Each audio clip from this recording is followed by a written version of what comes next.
Be the light. Usa na trabaho na to sa gingharian sa Dios. Gawas nga trabaho na to nga mo manifest ang gahom o otoridad sa Dios sa atong kinabuhi. Tanaw, apil pod na. Be the light. Be the light. Sige, slide. Tabangan na ito basa. Light is essential in this dark world. Kaya ba mo? Na ang sitwasyon na ito karon na natas mangit-ngit nga panahon.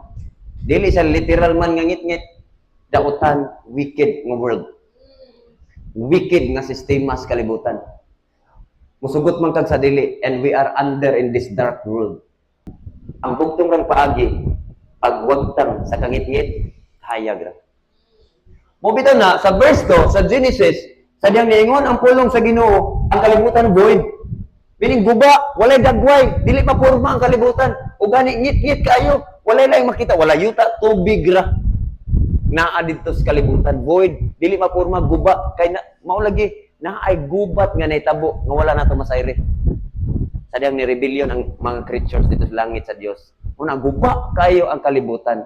O gani ang kalibutan ngit-ngit. Pero ningon ba ang Dios, I rebuke you spirit of darkness. Verse 3, unsa ni gawa sa baba sa Dios? Let there be light.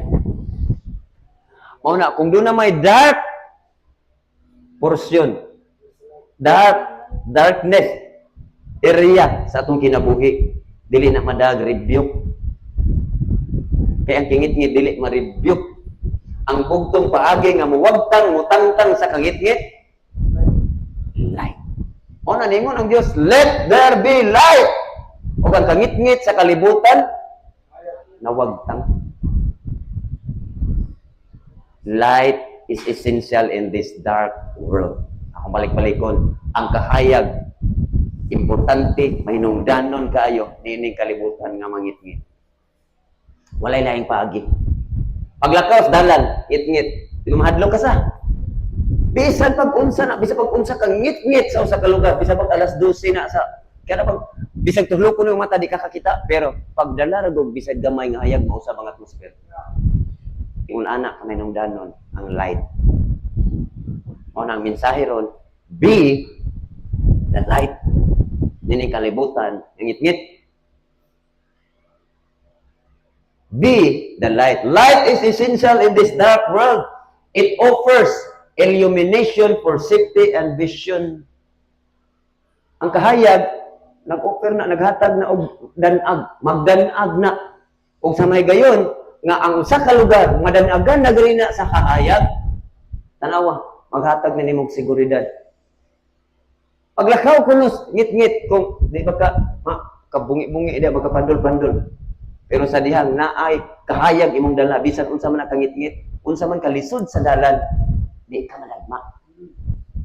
Kay nakakita kag nakaklaro. Yung anak kamay nung danon ang light sa atong mga kinabuhi.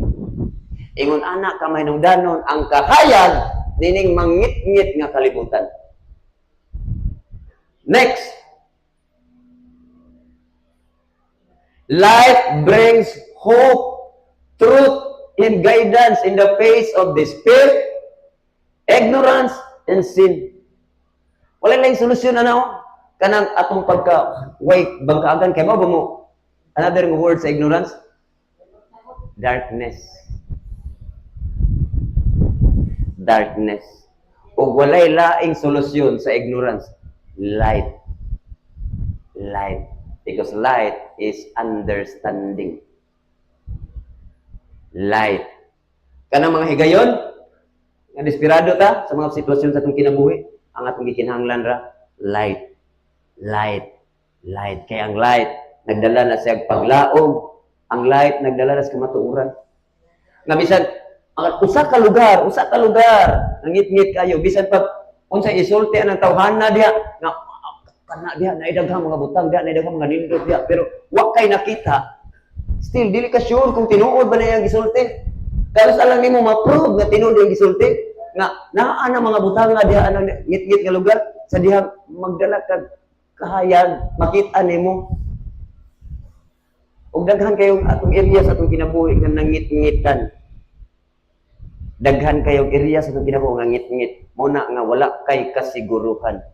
Wala tay kasiguruhan. O gani, kay wala tay kasiguruhan, matag madungog nato, ni bisan kinsa o bisan asa, ato ning i-accept as truth. Mo na inungdan, daghan kay mga ilan. Daghan kay mga lingla. Daghan kay malingla. Life brings hope, truth, guidance in the face of despair, ignorance, and sin. Wickedness. Walay lain. Walay laing solusyon sa kangit-ngit. Kahayag ra. Muna nga mensahe ron magpahinumdom ni nato. Be the light. Muna usas akong trabaho. Be the light. Be the light. Kung kay ba mo, unang higayon nga ninao ang Dios. Kinsa? Jesus. Panahon to nga ang kalibutan grabe kangit-ngit. Kay before si Lord na himugsok 400 years nga wala utingog ang Dios. Imagine. Ang Old Testament, nakigsulti ang Diyos, pinaagi sa hari, pinaagi sa mga propeta. Limited ra. O muna hinungdan, nga atong mabasa ron sa mga Old Testament, kisagaran mga nagsulat na mga propeta, mga pinili sa Diyos. Kay sa ingon ana nga paagi, ang Diyos nakigsulti sa tao. Pero, before si Lord, mismo ninaog, for 400 years. Kaya ba mong sa katapusan sa libro sa Old Testament? Malakay. Ang sunod na isa ka page, sunod. Mateo. Kaya ba mong karang isa ka page nga pila na ka years? 400 years. Nga walay Ginoo nga ni tingog. O kana nga mao nga kana bang gap nga silence ang Ginoo pero tingit-ngitas kalibutan. Diha nang gawas ang mga libro nga imong mabasa nga nay mga sinulat kunuhay ni kinsa na uban diha mga false nga mga libro. Diha nang gawas mga false nga mga revelation. Kung inyong i-check diha nagikan ana kanang 400 years nga gap. Grabe kangit-ngit sa kalibutan. Sa dihang himugso si Jesus niabot, grabe kangit-ngit adtong panahon na. Nga naman, Pastor, nga ninaog mas Jesus. Tungkol kay si Jesus, ang kahayag. Muna ang verse at basaw ng verse. John chapter 1. John chapter 1, verse 4 and 5. Life began by Him. Kinsa man ni? Jesus. Kaya ba mo verse 1, anak? Kanong naman verse 1? In the beginning was the Word.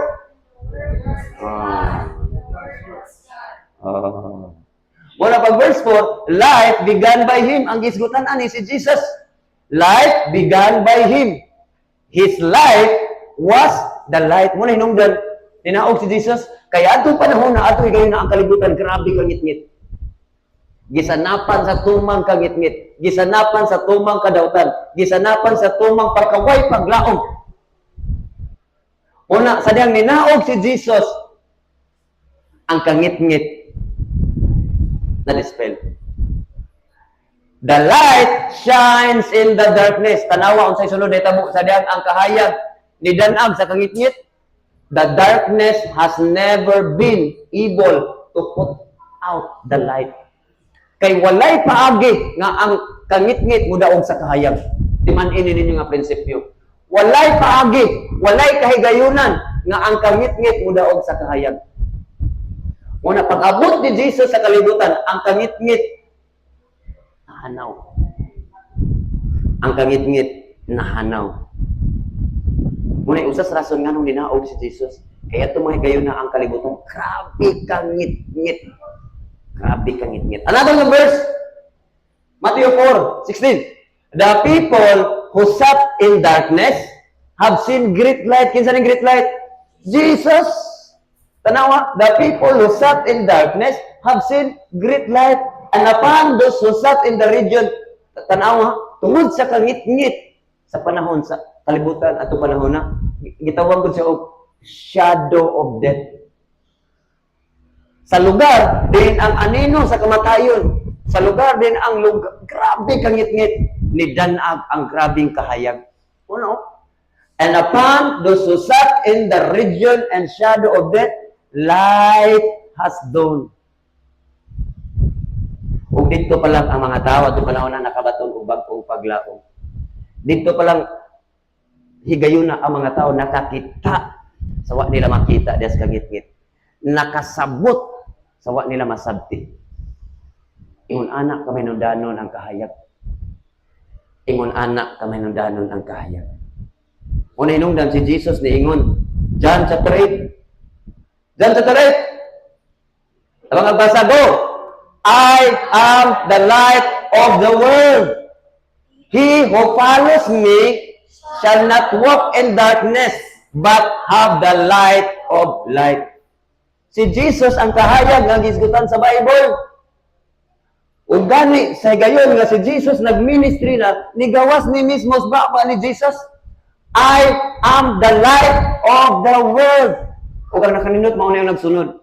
Si bisan kinsa nga nagsunod ug mosunod nako tanawa makabaton ni ining maong kahayag sa kinabuhi. Ug ako nagtuo kitang tanan mga magtutuo dinhi sa Ginoo. Ako nagtuo nga kita mga followers of Christ. Kita wag bitaw ta mga Kristohanon. Wala man ka kapil, wala man nimo nasinati nga naa kay kahayag pero naa kay kahayag.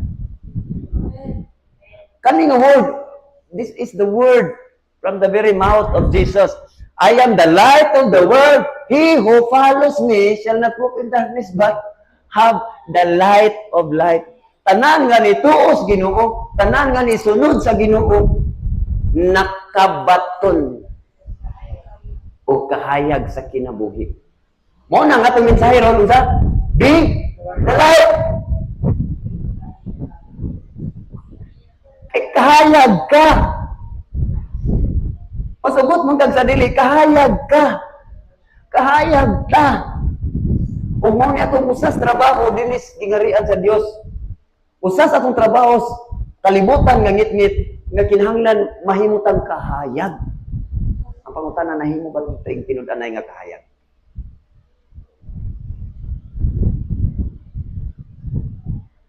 Kung ni challenge na ito, Pastor, daghan na kita trabaho unsa? Yes! Daghan. Pero hangtod nga dili ta di masabtan, dili na to ni matrabaho. Manginaot ko nga, kani ba mga mahinungdanon kay ni siya? Sa imong simple ba nga mga aksyon, sa imong simple ba nga mga lugar nga gituan? Nahimo ba kang light? Masugot tag sa dili, light ka. Si Jesus naman mismo nag-ingon. Si bisan kinsa nga mosunod na ako, makabato ni ining mga kahayag sa kinabuhi. Mao bitan si Jesus na pud mismo nag-ingon, Mateo chapter 5. Awa. Di makamutuon ako, tuog hini. Ingon si Jesus, you, kanay mo tapad. You are the light of the world. Pag John chapter 8, si Jesus ningon, I am the light of the world. Di ba? Ingon si Jesus. Ingon si Jesus, o si bisan kinsa nga mutuog, musunod nako, mahimo o makabaton kung nining maong kahayag. Muna pag Mateo, ingon si Lord sa iyang mga disciple, sa tanan nga mga magtutuo, you are the light of the world. Kahayag ka, hindi kalimutan na. Kahayag ka, nining mangit-ngit nga lugar. Wala man ani mo ma-feel, wala man ani mo masinati. Kahayag ka na ay light nga naan mo, na kinahanglang mo hayag. Na ay kahayag nga naan nato, nga kinahanglang mo danang. Kaya sa gikaingon ko na ganina, ang kahayag, may nungdano nining mangit-ngit nga kalibutan, essential sa mga tao nga wa nakakita silang kaugmaon kung naa ka makakita ba sila silang kaugmaon. Sa mga tao nga wala na seguridad silang kinabuhi, sa gayon nga naa ka makabaton ba sila security. Sa mga tao nga wala paglaom, sa gayon nga naa ka makabaton ba sila paglaom. We are the light, you are the light. You are the light of the world. A city that is set on a hill cannot be hidden. Nor do they light a lamp and put under a basket. Doon na may tao, magdagkot o lampara. Imutang ras, gantangan, taguan ra. Imutang gidnas butanganan. Aron maghatag siya kahayag sa tibuok pa ni Malay. Dili pwede nga ikaw ang kahayag ron. Nagtago ka. O imong gitabunan imong kahayag. Wala man siguro ta literal nga nagtago. pero imong gitabunan imong kahayag. Ug daghan nato ingon ani. Munang mensahe ron magpahinumdom nato. Di dalay tangtanga ang tap-tap nga nagtabon sa imong kahayag. Kay naa kay kahayag. Naa tay tagsa-tagsa nga mga light. Verse 16. Awa. Let your light so shine before men. Let your light so shine before men. Ipadanag na ng imong kahayag ngadto sa mga tao, ngadto sa uban, ngadto sa waay paglaom, ngadto sa nangitngitan ng kinabuhi, ipadanag na kay naa lagi. Pastor, naa ba yun? Naa, yung lang gitabunan. Gawas lang kung dili ang Ginoo nga atong gituhan dito. Makaingon gyud ko nga way kahayag lagi kas Ginoo. Pero as long as si Jesus atong Dios diri, atong giilang nga Ginoo dinhi, there is light. Si Jesus naman mismo nang ingon, ang kulang na lang ipadanag. Let your light so shine before men that they may see your good works. Hangtod nga dili na nimo ipadanag ng mong kahayag, bisag unsa imong buhaton di nila makit-an. Imong gibuhat nga maayo para nila. Bantay mo, natay gipangbuhat ngadto sa uban. Nga wa gyud sila ka-appreciate. Kay wala nimo gipadanag imong kahayag. Moingon na lang ka, di mo pasalamat. Na kay maayong gibuhat nila, pero wala nila nakita. Kay wa man budan ang kahayag. Pwede man nga nakay daghang gibuhat ng mga maayo, pero nakasingit-ngit. Kita rin na. O mo ni realidad. Tingali doon yung mga higon nga nagbuhat kag maayo pero wala ma-appreciate, wala makitis mga tao, wala mudayeg ang mga tao, wala makapasalamat ang mga tao sa Ginoo tanaw. Tungod kay wa mo gipadanag imong kahayag. So, usa mo gidaning hayagan ni. Ako ra gyud ning gipa stir up ayo. Ato ni masabtan kung unsa ni mong kahayag. Kaya pwede nga naghimo kag mga good works ron, good deeds, walay mo pasalamat, walay nakakita. Dili mahimaya ang Ginoo ngano? Kay mo manggibuhat nga wala magdanag imong kahayag, way nakakita. Bisag unsa kanindot imong buhaton, imo ni buhaton sa ngit-ngit. Walay mo dayeg oy. Sa ni pasalamat nimo pinakakita. Una ningon ang pulong sa Ginoo, let your light so shine before men aron sa diyang higayon nga doon na kay buhaton makakita sila. Magpasalamat sila madayeg nilang Ginoo. What is this light that need to shine? O atong tan-awon ron, unsa ning maong kahayag nga kinahanglan nga mudan-ag nimo aron sa higayon nga doon na kay buhaton makita nis ban. Dili gyud mapungan, dili madalis, dili gyud makago. Nga sa gayon nga doon na kay buhaton, makbantayan gyud nis uban. Makapasalamat gyud. Makita gyud ba nga ang Dios nga imong gialagaran tinuod. Ug mao ni ang gikinahanglan nining mangit-ngit nga kalibutan. What is this light that need to shine in us? Tulo ka butang. Number 1. Tawagan ito basa? Faith and love. Dili gani ni makita sa ubang tao nga doon na kay pagtuo, dili gani makita ang gugmas Ginoo sa kinabuhi bisag unsa imong buhaton. Ibuhat na niya kay kana ba kabantay mo? Imbes magpasalamat ang tao tungod sa maayo nimong buhat, pero kung dili nimo manifest ning maong pagtuo gugma nimo, sa wayo na kasi mong gibuhat nga maayo ba? Bantay mo na. Wala dito kay yaw-yaw. Way gampalos. Ana-ana pa ta, way gampalos. Ako na nitabang pero wa gyud ka pasalamat. Tingali wala nila nakita ang compassion sa dihang imo ning gibuhat nila. Ug mo ni ang kahayag nga gusto sa Dios ng bunan-ag nimo. Nga makita nga puno kang pagtuo. Makita ang gugmas Ginoo, makita ang compassion. Magkuyog ning duha. Pagtuo ug gugma, pagtuo compassion. O sa ingon kung kani nga kahayag budan-ag nimo. Diha pa lang makita sa mga tao ang imong gibuhat. Diha pa lang ma-appreciate nila ang imong gibuhat nila. Ngano nga na ma-appreciate nila? Wala ni budan-ag nimo kahayag. Meaning, wala nila makita Kay ngit-ngit ka nga nagtrabaho ni ini. Yung mong gitabunan imong kahayag. Ephesians 1, verse 15 and 16. Sulat ni Pablo, o gani, kining mong sulat, iyan yung mga prayer, ngantos taga Episo. Ingon si Paul, therefore, I also, after I heard of your faith, ingon si Paul ngantos taga Episo, therefore, I also, after I heard of your faith in the Lord Jesus and your love for all the saints. Muna siya, ang taga Episo, grabe kayo, ilang pagtuo, grabe kayo ilang compassion ngadto sa isig ka mga magtotoo, bilin sa isig mga magtotoo. Sa tanang tao na silang palibot. Muna ingon si Paul, therefore I also after I heard of your faith in the Lord Jesus and your love for all the saints, do not cease to give thanks for you. Wa ko moundang sa pagpasalamat sa Ginoo may tungod ninyo sa inyong mga kinabuhi ba? Mao ni sulti ni Paul, grabe akong pasalamat sa Ginoo sa diyang akong nadungog ang inyong pagtuo ug ang inyong gugma. Do not cease to give thanks for you, making mention of you in my prayers. Ug gani, the more na ko nagiampo tamo.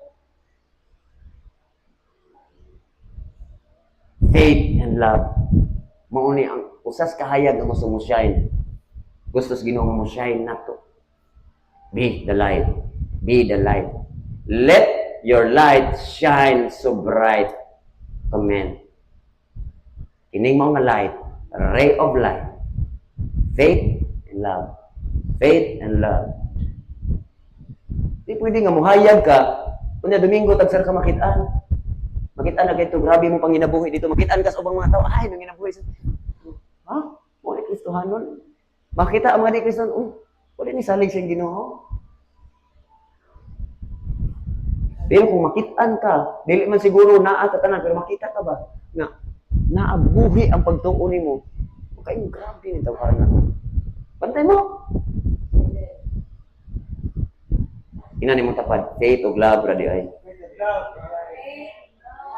Pagtuo ra di gugma, ala, ipadanaag na.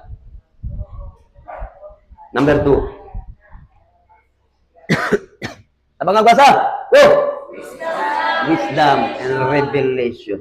Nato naging simana para mo manifest atong authority. Tugahon ang authority ba? Nagyatag sa Ginoo, kinahanglan nato nga mo engage sa training. Kinahanglan nato magka-gain of knowledge. O kinahanglan nato exercise ang pag-declare of decree in prayer. Knowledge. Pero pagdanag sa kaya, dili ego nga knowledge ta. Kaya naging unang pulong sa Ginoo, knowledge ang mere knowledge kana bang mga kaibalo nga dawat nimo nga pulong sa Ginoo. Dili gani na ma-turn into wisdom. Dili gani na mahimong revelation mismo sa imong kinabuhi. Makapadako ng ulo. Bantay mo dili mga tao nga pusuito kay Bible. Knowledge ang tawag ana. Daghan sila nahibaw-an ba? Pero tan-awa mga bugiro. Mga bugiro. Unang lakang ang pag-gain og knowledge. Unang nga mo engage tag mga training, mo engage tag mga mentoring. Bisan unsa man nga mga equipping process kay diha makagain tag knowledge pero ayog sugot nga ang knowledge nga nadawat nimo ron magpabilin ra ang knowledge kanus na may wisdom kung i-apply that is wisdom ang knowledge nga atong nahibaw-an nadungog imo na ganin i-apply that is wisdom dili igo nga knowledge ra. Pero unang lakang ang knowledge. Unang lakang ang knowledge. Mauni ikaduha na kahayag na dapat mudanag nimo. Nga makita nila nga full of wisdom ka. Makita nimo nga dili ka basta-basta. Malingla, kana bang manggawa sa imong pulong full of wisdom. Umuni ang kahayag nga gustos Ginoo mudanag nato. Nga sa gayon makakita ang mga tao kana bang grabe ang mahurot ilang believe. Wow, lahi lagi ni tawhana. Basta ako ning madungog tawhana, naagi koy makatunan ba. Dili na bula-bula ba una. Wagi lami nang gawas. Wisdom. O ang pinakanindot revelation. The spirit of wisdom and the spirit of revelation. Kaya ba mo sa ng spirit of revelation? Ang knowledge kung dili ka tagaan og personal revelation sa Ginoo. Knowledge sa Ginoo, ana ra. Pero sa gayon, padayga na gani ka sa Ginoo ang specific nga knowledge, mahimo ning buhi sa imong kinabuhi. Dunay lahi sa dagan sa imong kinabuhi. Una, importante kayo kaning wisdom and revelation. Mao na pag verse 17, aton padayon og basa atong sulat ni Pablo sa Efeso.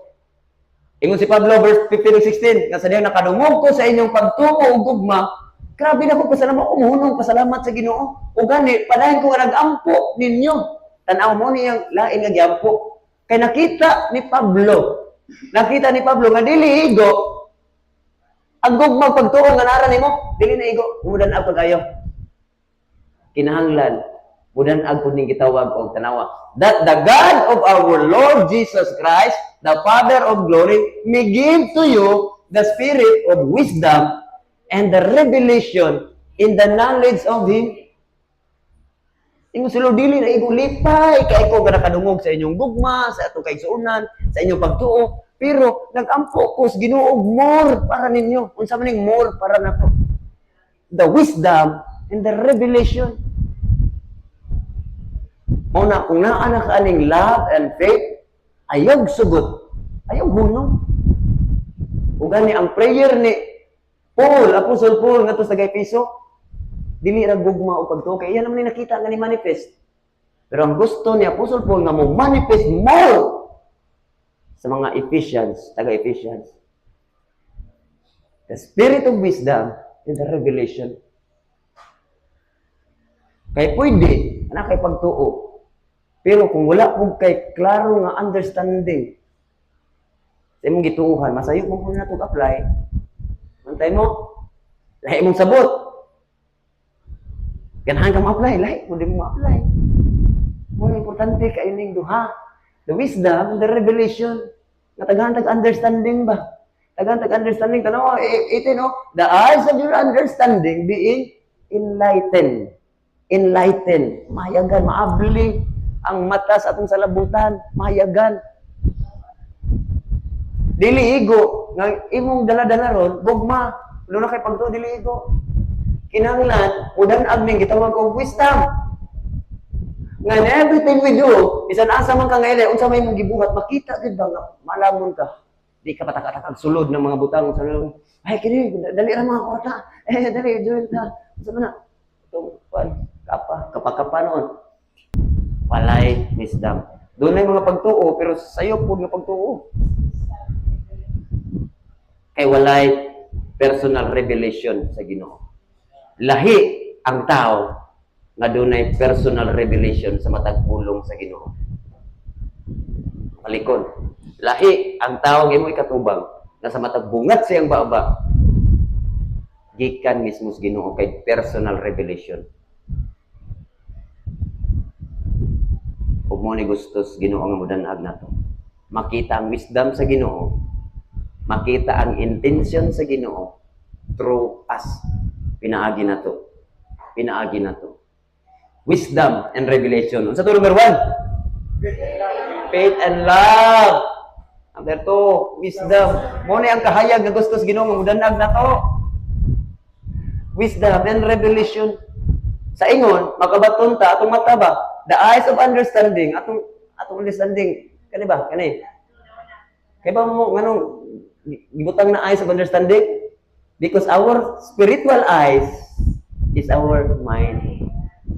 Ang atong physical eye, kani, atong spiritual eye, mind. Sa ingon, na maabli atong mata, spirituhanan nga mata, o makakita, tag malamdagan, tag makasabot, tag. Wow, kapawaran. Number 3. Tabang basa ko! Power and fire. Pastor, ganun, fire naman yung hali. Power and fire. Gahom o kalayo sa Ginoo. Iba mo, ang Diyos, kalayo. Kakondisyon man ta sa reliyon, nga maghisgo ta tag kalayo, impierno. Lahi man to nga kalayo, supreme to. Pero ang Diyos, Hebrew 12, 29 man na, is a consuming fire. Na-amaze ko sa movie ba, na among gitanaw na itong naging ang mga adlaw. Kaya ba mo ang test sa tanan nga intensyon sa tao? Ang kalayo. Kaya during sa movie, tagsa-tagsa naman sila katubang sa trono sa Diyos, express sila. Sige, padayag, nganong ikaw man akong pilion? Padayag sila, ako kay gamahan ako'y nagkuhan, gabi akong gahom, ako'y nagkupot sa universo, ako'y nagkupot sa linog, ako'y nagkupot sa kidlat. Ngana, ilang mga authority gahom. Pero sa diyang itest sila sa kalayo,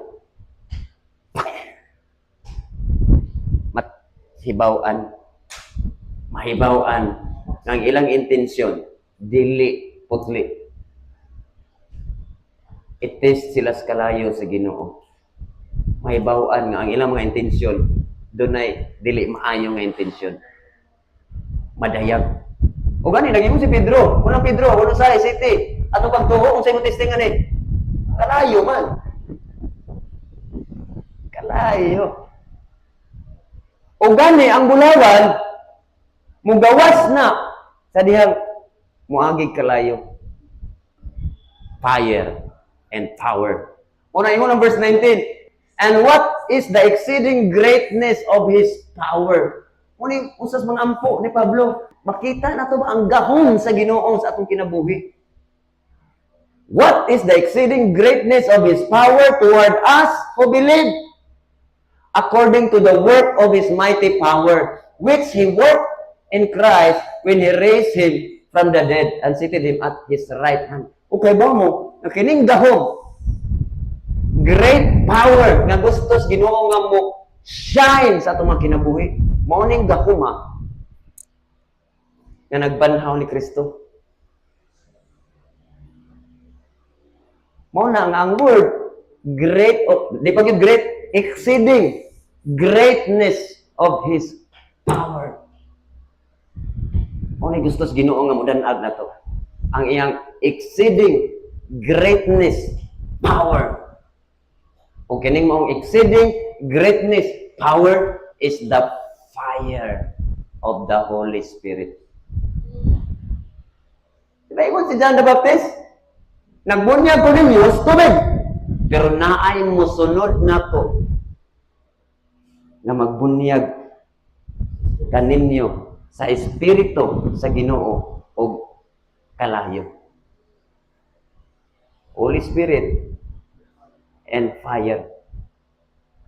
Holy Spirit and fire. Mo ni prayer ni Paul sa taga-Epeso. Nadili lang ang makita nila nga kahayag pagtuo ra gugma. Hinuon modan-ag ang wisdom ug ang revelation. Modan-ag ang exceeding great power of God. Ug mo ni atong iampo ros Ginoo. Gusto mas Ginoo nga modan-ag ta? Mo ni atong pangayoon sa Ginoo. Pwede din ni pangayoon. Siya, puro may nagampuan eh. Pwede din natong ihilak sa Ginoo. Kay mao ni ang essential kayo nga kahayag nining ngit-ngit nga kalibutan. Dili lang ni para sa mga tao, para ninimo protection. Ang bugtong paagi nga mo-survive ta, nining grabe kalisod nga kinabuhi. Naa ka ni klase sa kahayag. The power and fire. The power and fire. Kung mahinaot ko, nga samtang naglingkod ka ba, na-stir up ng mga desire. Okay, karong taon, mo cry out tas Ginoo. Lord, let this light shine in my life. The faith and love, the wisdom and the revelation, the power and the fire of God. Ato ni cry out. Karon pa lang dahil samtang naglingkod ka diya, stir up na ang desire. Dili dautan nga mangayo ta ani si Paul mismo nagampo ani dili ganini personal yang ampo. Iyan ning ampo ngadto sa ug mao po ni akong ampo para nato. Karon taw-taw mag-ampo ta. Nag-ampo ko ani mangayo ta ani mo. Kay mao ni bugtong paagi nga dining wilderness ba lugar nga mangit-ngit, safe ka. E ba mo sa Old Testament? Nganong nakalahutay ang mga Israelites sa wilderness? Bisan gabi Daghan kay mga ihalas na mananap. Nakalawtay sila sa adlaw, kay doon naman po panganod nga nagtabo nila, hindi sila minitan. Pero ang pinaka-risgo sa ilang biyahe ang gabi na po. Kay daghan kaayo dito mga malala nga mananap, daghan kaayo mga wild animals. Dili safe ilang mga kinabuhi. Samtang naglawig sila sa kamingawan. Pero nganong ni bisan isa wala gyud na disgrasya nila napakan og mananap. Gawas lang ato mga nang rebelde. Lahi man to, ang Dios magyud mismo mo nag kuno to. Kana bang nadisgrasya o napaakan diri silang panaw o sana gidagit sa ihalas nga leon. Tungod kay sa adlaw dunay panganod nga magpandong nila, nagiya nila silang panaw. Pero inagkagabi dunay pillar of fire. Aligi sa kalayo, lapad kayo kalayo nga nagtuyok. Gikan sa yuta padung sa langit ug grabe ni kahayag. Nga even ang mga tao sa layo kayo, pila ka kilometro, makita nimo ang kahayag. Even ang mga mananap, ang mga wild animals, dili, mahadlo po doon. Malikod. Kung dili nimo manifest sa ato, nimo ang fire, gakong og fire, dali ra kay kang atakihon. Dali ra kay kang atakihon sa kaaway. Dali ra kay kang atakihon sa kaaway. Pero kung naani nimo, kung dan-agi nato, walay pwede mo atake nimo. Mga Israelites, walay ni atake nila. Kay mata gabi, naa dito ang pillar of fire.